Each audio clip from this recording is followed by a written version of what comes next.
Hello मित्रों, मैं आज अपने चैनल एस्ट्रो धनंजय में आप सबका स्वागत करता हूं। आज मैं श्रीमद् भगवद गीता के 12वें अध्याय के बारे में कुछ अपने वक्तव्य प्रस्तुत करना चाहता हूं और उसके श्लोकों का पाठ करना चाहता हूं। आइए हम श्रीमद् भगवद गीता के 12वें अध्याय का संक्षिप्त परिचय जानते हैं, फिर उसके श्लोकों का पाठ करते हैं। श्रीमद् भगवद गीता जो कि महाभारत के भीष्म पर्वत से लिया गया है। श्रीमद् भगवद गीता में 18 अध्याय हैं। श्रीमद् भगवद गीता के 12वें अध्याय का आज हम पाठ करेंगे। तो आप सब आइए जानते हैं कि इसमें क्या महत्व है, इसके पाठ करने से क्या हमें फल मिलता है, जानते हैं।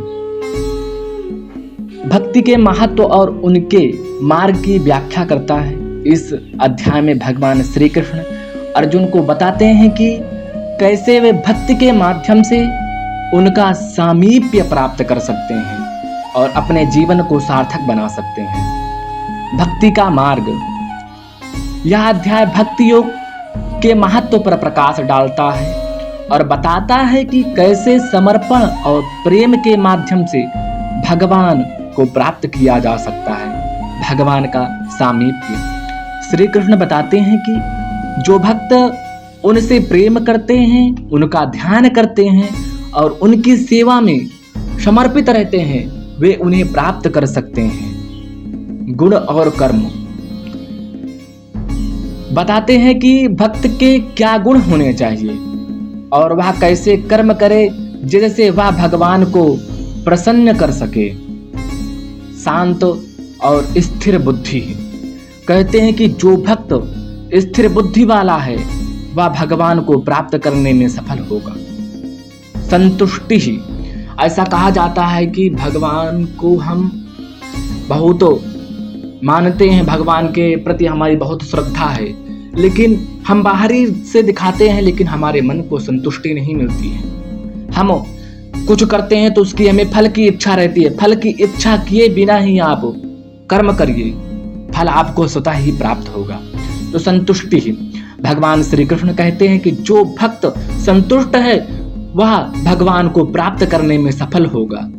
स्वयं को भगवान में समर्पित करना, श्री कृष्ण अर्जुन को बताते हैं कि कैसे वे अपने मन और बुद्धि को भगवान में समर्पित करें और उनके साथ एकाग्र रहें। भक्ति योग, जो श्रीमद् भगवद गीता का 12वां अध्याय है, उसका नाम भक्ति योग है। तो भगवान श्री कृष्ण बताते हैं कि भक्ति योग क्या है और यह कैसे किया जाता है। भक्ति के गुण, भगवान श्री कृष्ण भक्तों के गुणों का वर्णन करते हैं, जैसे कि समर्पण, प्रेम और निरंतर ध्यान। ऐसा करने से फल का, कर्म का त्याग। बताते हैं कि भक्तों को अपने कर्मों के फल की चिंता नहीं करनी चाहिए और उन्हें भगवान की इच्छा के अनुसार कर्म करना चाहिए। हम आप सब जानते हैं कि क्या कर्म करने से भगवान प्रसन्न होते हैं, लेकिन हमें कर्म करना है, फल तो भगवान देंगे ही, आप सबको इतना तो पता ही होगा।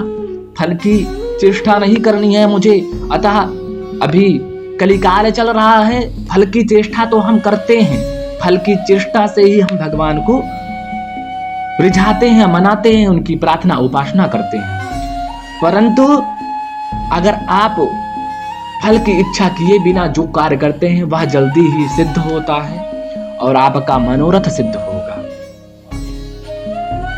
आत्मसमर्पण, भगवान श्री कृष्ण कहते हैं कि भक्तों को स्वयं को भगवान में समर्पित कर देना चाहिए।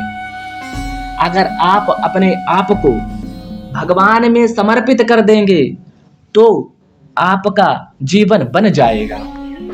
तो आइए आप सब, मैं श्रीमद् भगवद गीता के 12वें अध्याय का पाठ करता हूँ, आप सब श्रवण करिए। ओम अथ द्वादशोऽध्यायः। अर्जुन उवाच एवं सततयुक्ता ये भक्तास्त्वां पर्युपासते ये चाप्यक्षरमव्यक्तं तेषां के योगवित्तमाः। श्रीभगवानुवाच मय्यावेश्य मनो ये मां नित्ययुक्ता उपासते श्रद्धया पर्युपेतास्ते मे युक्ततमा मताः। ये त्वक्षरमनिर्देश्यम् अव्यक्तं पर्युपासते सर्वत्र गमचिन्त्यं चाकूटस्थमचलं ध्रुवं शण्यमेन्द्रियग्रामं सर्वत्र समबुद्धयः ते प्राप्नुवन्ति मामेव सर्वभूतहिते रताः। क्लेशोऽधिकतरस्तेषाम् अव्यक्तासक्तचेतसाम् अव्यक्ता हि गतिर्दुःखं देहवद्भिर्वाप्यते। ये तु सर्वाणि कर्माणि मयि सन्न्यस्य मत्पराः अनन्येनैव योगेन मां ध्यायन्त उपासते तेषामहं समुद्धर्ता मृत्युसंसारसागरात् भवामि न चिरात् पार्थ मय्यावेशितचेतसाम्। मय्येव मन आधत्स्व मयि बुद्धिं निवेशय निवसिष्यसि मय्येव अत ऊर्ध्वं न संशयः। अथ चित्तं समाधातुं न शक्नोषि मयि स्थिरम् अभ्यासयोगेन ततो मां युक्ताप्तुं धनञ्जय। अभ्यासेऽप्यसमर्थोऽसि मत्कर्म परमो भव मदर्थमपि कर्माणि कुर्वन् सिद्धिमवाप्स्यसि। अथैतदप्यशक्तोऽसि कर्तुं मद्योगमाश्रितः सर्वकर्मफलत्यागं ततः कुरु यतात्मवान्। श्रेयो हि ज्ञानमभ्यासात् ज्ञानात् ध्यानं विशिष्यते ध्यानात् कर्मफलत्यागस्त्यागात् शान्तिरनन्तरम्। अद्वेष्टा सर्वभूतानां मैत्रः करुणैव च निर्ममो निरहङ्कारः समदुःखसुखः क्षमी सन्तुष्टः सततं योगी यतात्मा दृढनिश्चयः मयि अर्पितमनो बुद्धिर्यो मद्भक्तः स मे प्रियः। यस्मान्नो दुजते लोको लोकान्नो दुजते च यः हर्षामर्षभयोद्वेगैर्मुक्तो यः स च मे प्रियः। अनपेक्षः शुचिर्दक्षः उदासीनो गतव्यथः सर्वारम्भपरित्यागी यो मद्भक्तः स मे प्रियः। यो न हृष्यति न द्वेष्टि न शोचति न काङ्क्षति शुभाशुभपरित्यागी भक्तिमान्यः स मे प्रियः। क्षमः शत्रौ च मित्रे च तथा मानापमानयोः शीतोष्णसुखदुःखेषु समः सङ्गविवर्जितः तुल्यनिन्दास्तुतिर्मौनी सन्तुष्टो येन केनचित् अनिकेतः स्थिरमतिर्भक्तिमान् मे प्रियो नरः। ये तु धर्म्यामृतमिदं यथोक्तं पर्युपासते श्रद्धाना मत्परमा भक्तास्तेतीव मे प्रियाः। ॐ तत्सदिति श्रीमद्भगवद्गीतासूपनिषत्सु ब्रह्मविद्यायां योगशास्त्रे श्रीकृष्णार्जुनसंवादे भक्तियोगो नाम 12वां आइए मैं आप सबको श्रीमद् भगवद गीता के 12वें अध्याय के प्रथम श्लोक का अर्थ बताते हैं।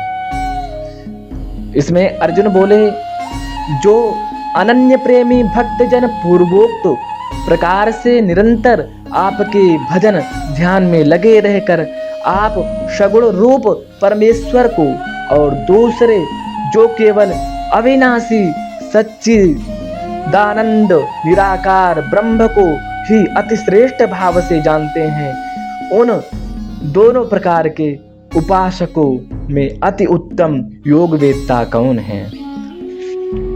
तो श्री भगवान मतलब कि भगवान बोलते हैं मुझ में मन को एकाग्र करके निरंतर मेरे भजन ध्यान में लगी हुई जो भक्तजन अतिशय श्रेष्ठ श्रद्धा से युक्त होकर मुझ सगुण रूप में परमेश्वर को भजते हैं, वे मनुष्य को योगियों में अति उत्तम योगी मान्य है।